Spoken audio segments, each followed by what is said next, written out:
Hello. Yeah. All right. Are you having fun at the Derby? Yes. So shout out to the Warburgs, the MAXCourage organization, the board of advisors, the parents, the esteemed guests, the judges, the teachers, the alumni, and the wonderful young essayists. We're gathered here today because in 1991, a boy named Max was diagnosed with leukemia at the age of 11, and instead of being consumed with death, had the courage to live his life positively. We are here because his mother Stephanie and his father Jonathan honored their son by setting up a foundation in his name, where students in the greater Boston area pen essays about their own courage. The middle schoolers are displayed because they wrote those essays and they were outstanding. I am here because in 1995, I wrote one of those essays too.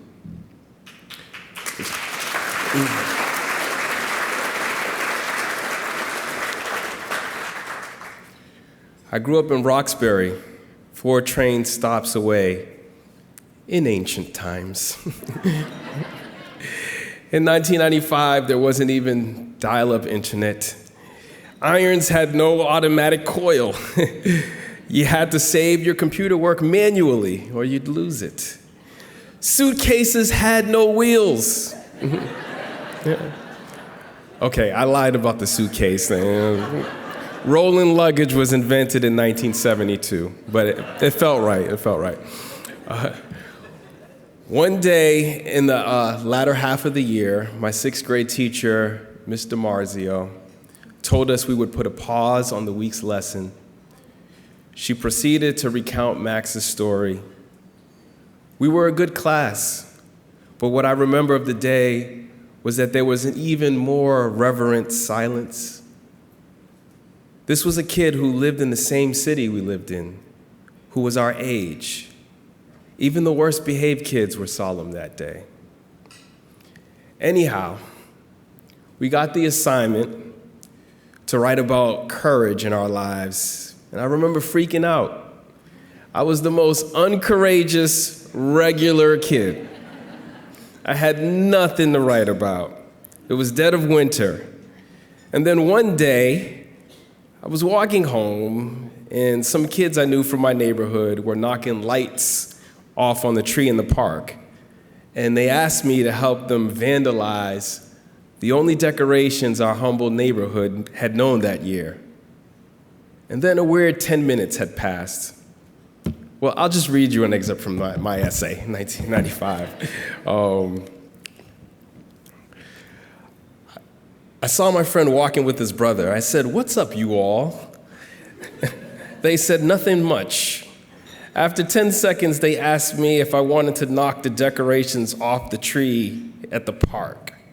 I thought it was an innocent child misdemeanor. But then I remembered when I left my basketball outside, nobody stole it, but just sucked the air out.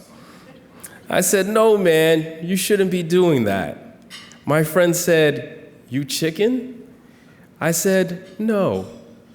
But I told him that I would tell the person who put the decorations up. He finally went home.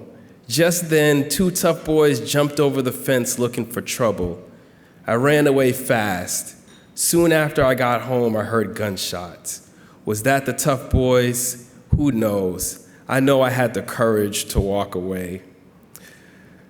This year's essays, middle schoolers, are far more advanced. I just have to admit.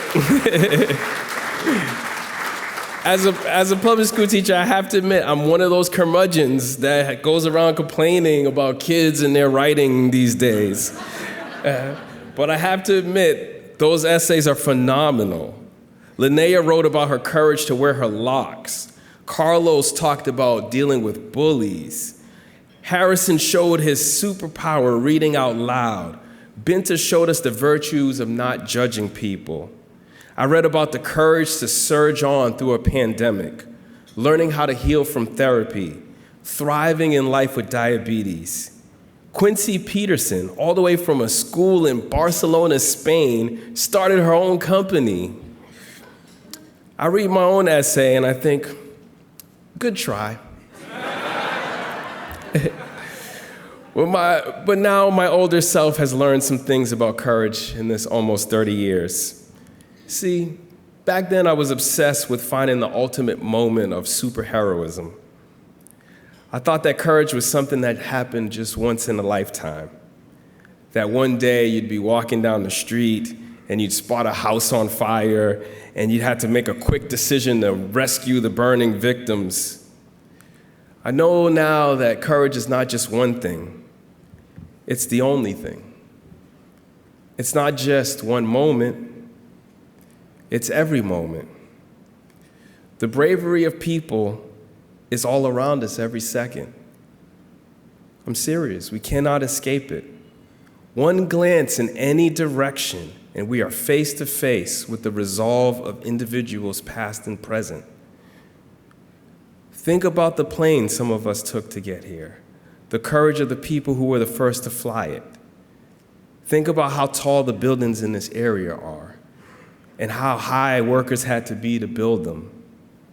Look at the craftsmanship of the curtains. Ponder the magic of this microphone. Look at your fork and knife that could not have been made without fire. Look at your shoes and snazzy outfits and think about the courage of the people who pursued the idea for them. Think about the drivers outside driving big trucks, the streetwalkers living in a big, intimidating city. Look at the painted walls, the tablecloth, the chinaware, the food upon it. Someone had an idea for each thing and the audacity to embark. This hotel, where would we be gathered for this momentous event, if not for the fearlessness of its designers? I am the child of immigrants. My mother, who's over there at table 3. Hi, Mom. My mother was born in Freetown, Sierra Leone. She came to the United States when she was just 21. I think about that sometimes. I really do. Barely 3 years out of high school, she uprooted herself from the only home she knew forever and had the courage to make a life for my brother, my sister, and I. I think about it. Some nights she must have been scared. She must have felt sometimes like she didn't fit in. She must have wanted to go back home to where she was comfortable. But she stayed here and she graduated college. Take the time to ponder the courage of your own parents. Maybe they were scared too. Maybe they were worried that they didn't have enough money to take care of you. Maybe it was the scariest thing ever for your dad to ask your mother out. But they had the resolve and prepared themselves. And look, here we are celebrating each other. I had lunch with Mr. and Mrs. Warburg a few months back, and I kept thinking, nobody at this restaurant knows that these two human beings lost a child, and their resilience to not only fight for the memory of their son that they lost, but to also live for the child that they still had. It takes courage to wake up in the morning. It takes courage to go to school or work a job without fanfare. It takes courage to step into a fancy hotel. It takes courage to be in the world and announce silently with your presence that you are here. We exist because millions of our people before us did this, waking up and finding ways to survive. In 1995, at James P. Timothy Middle School, I wrote an essay, and it changed my life. It was the first time I was ever published in a book. It made me feel like I could write something that could move people. Throughout my post-college life, I had a dream to write stories and maybe one day compile them in a book of my own. I kept writing and writing, even when it seemed like my work would never see the light of day. I wanted to tell stories about people I grew up around, people who lived ordinary but extraordinary lives. I wrote the beginnings of them in a small, dingy gray notebook, and I called them Stories from the Tenants Downstairs. 15 years later, here they are in the world. It wasn't until that moment when I was thinking to share the pride of my accomplishment with MAXCourage that I realized the foundation had been in my heart this whole time. On pub day, my mother gave me the only copy she had of that 1995 anthology, and she said, "See, always knew you would be a writer."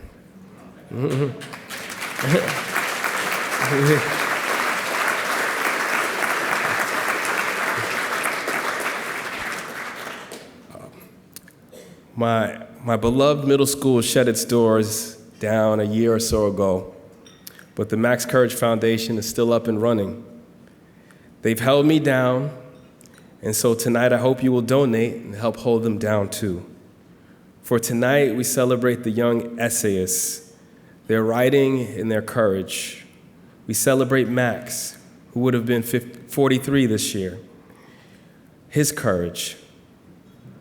And we celebrate the living courage of us all that manifests itself with each bump of our hearts. Thank you, and let's continue to enjoy the evening.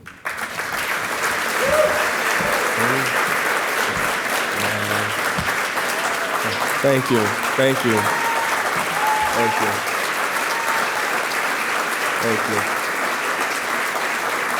thank you, thank you, thank you, thank you, thank you, thank you.